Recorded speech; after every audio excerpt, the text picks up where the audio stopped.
दैनिक आहार है वचन का प्यारा उपहार। रोज का है ये आत्मा का पोषण संसार।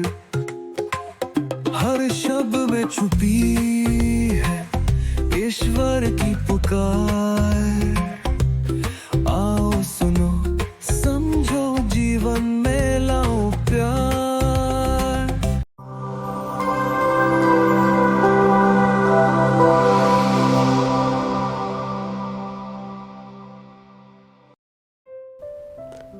ख्रिस्त में मेरे प्रिय भाइयों तथा बहनों, हम अक्सर कहते हैं कि हमें ईश्वर को जानना है, उनके वचनों को सुनना है, परंतु कितनी बार हम वास्तव में इसके लिए समय निकाल पाते हैं?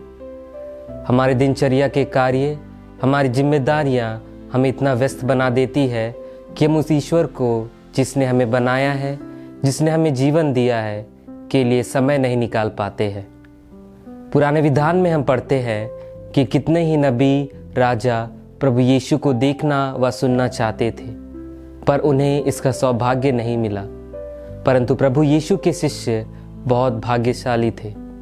इसलिए नहीं कि उन्होंने प्रभु यीशु को वास्तविक रूप से देखा, सुना और उनके साथ रहे, बल्कि इसलिए कि उन्होंने सब कुछ छोड़कर प्रभु का अनुसरण किया और अपना सारा जीवन प्रभु के नाम कर दिया।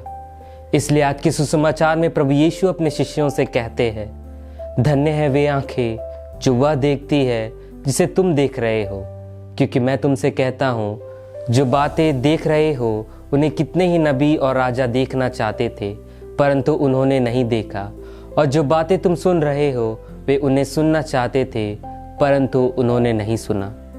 तो सवाल यह उठता है कि हमारे कार्य, हमारी आवश्यकताएं प्रभु यीशु को सुनने और जानने से अधिक महत्वपूर्ण है? संत पौलुस फिलिपियों के नाम पत्र अध्याय 3 वाक्य 8 में लिखते हैं, मैं प्रभु यीशु मसीह को जानना सर्वश्रेष्ठ लाभ मानता हूँ और इस ज्ञान की तुलना में हर वस्तु को हानि ही मानता हूँ। ईश्वर जो हमारे जीवन का आधार है, उसे समय देना हमारे जीवन का महत्वपूर्ण उद्देश्य है। इसका अर्थ यह नहीं है कि रोजमर्रा की चीज़ें, हमारे कार्य ज़रूरी नहीं है, पर बिना ईश्वर के हमारा जीवन व्यर्थ है, क्योंकि वही सभी चीज़ों का स्रोत है और उसकी कृपा और शक्ति के द्वारा ही हम हर कार्य करने में समर्थ है। जैसा कि संत पौलुस कुरिन्थियों के नाम पत्र अध्याय 15 वाक्य 10 में लिखते हैं, मैं जो कुछ भी हूँ ईश्वर की कृपा से हूँ। और इसलिए ख्रिस्त होने के नाते हमारा सबसे महत्वपूर्ण कार्य है ईश्वर को जानना, उन्हें सुनना व उनके बताए मार्गों पर चलना। पवित्र बाइबल जो ईश्वर का जीवंत वचन है, जिसके द्वारा यीशु हमें राह दिखाते हैं, और पवित्र मिस्सा बलिदान जिसमें हम हर समय प्रभु यीशु के शरीर और रक्त को ग्रहण करते हैं, तो हम भी प्रभु यीशु के शिष्यों की तरह सौभाग्यशाली बन जाते हैं। तो आज से हम प्रतिदिन ईश्वर के लिए अपना थोड़ा सा समय देने का प्रयत्न करें, और ईश्वर जरूर आपको और आपके निवेदनों को और आपके द्वारा बहुतों को आशीष देगा।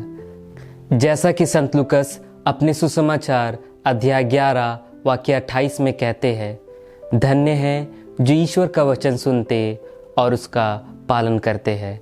आमीन।